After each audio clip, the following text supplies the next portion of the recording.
So normally I would be sharing a fun film fact, but today I'm going to be sharing what I consider to be a not so fun film fact. Question: have you heard of the Tide Pod movie? So apparently, since streaming has become so popular and so many film production companies are foregoing the theater film experience for straight to streaming, there is a whole new genre within the streaming production companies that has been coined the phrase Tide Pod movies. Now, what that means is there are certain films that are being produced for streaming services like Netflix, Hulu, Tubi, what have you. And these films are being mass produced. They're being made on much lower budgets, which usually means much lower quality. Not always, but in this case it does, and I'll tell you why. Because they are foregoing the budget that they would normally put into cinematography and visual effects for a film and dumping all of their budget or most of their budget into sound and sound editing. Now, sound and sound editing are very important for films, and I'm a huge fan of those. There are some movies that I consider to be the best movies ever made based mostly on their sound and sound editing and their score and music. But let's be real, movies are moving pictures. They are primarily made for a visual experience, and that's why cinematography is so important in film. But with these Tide Pod movies, they are foregoing the budget that they would put into the cinematography, and they're dumping it into sound. And the reason that they're doing that is so that these films can be streamed at home while you're going about your day doing other things, like doing laundry, for instance. And that's where the Tide Pod movies comes in. So it is a way of mass producing films that are going to be lower quality visually.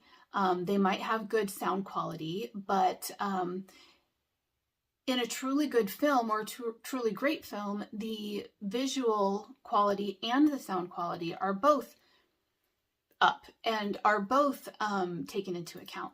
But for these straight to streaming service films that are in this category, you will see that they are being filmed in a way that visually they are much less appealing. And sound-wise, they have much more of an effort put into them.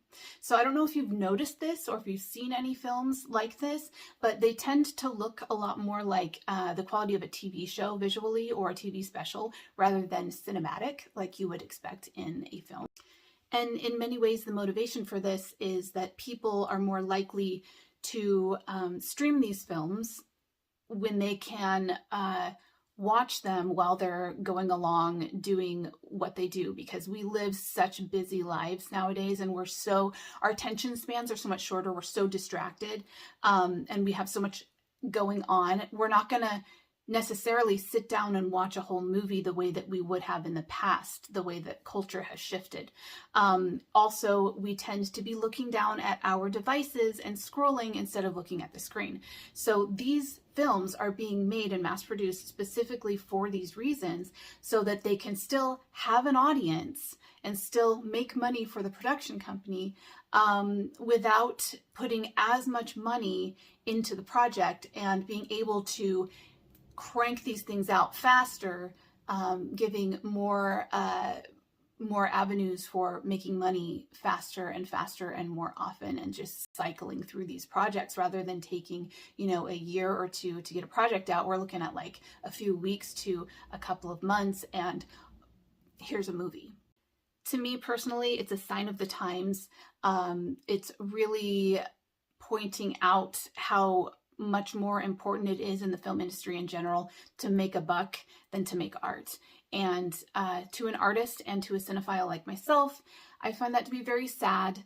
And I really find it to be one of the great downfalls of the entertainment industry, along with the introduction of AI, where AI is taking over real art, taking jobs from real artists and creators, and sacrificing us basically at the feet of technological convenience and saving a buck to make a buck. And to me, that's very sad. So today we had a not so fun film fact, but I felt that it was very pertinent and very important to share with you guys to see, have you heard of these Tide Pod movies? Have you seen them, but you didn't know what they were called, like me? Have you been sitting there going, ugh, this movie is so dark, it looks terrible, the cinematography is awful, but the sound is like blasting my face off? Now you know that there's a name for it and you can be watching for it. So let me know what you think. Do you think that this is a good thing in the evolution of the film industry? Or do you think that we're pedaling backwards? And do you think that we're doing a disservice to the creators, artists, filmmakers, and the audience as well by promoting and continuing to produce these types of films? I'm really interested in what your guys' thoughts are, so let me know.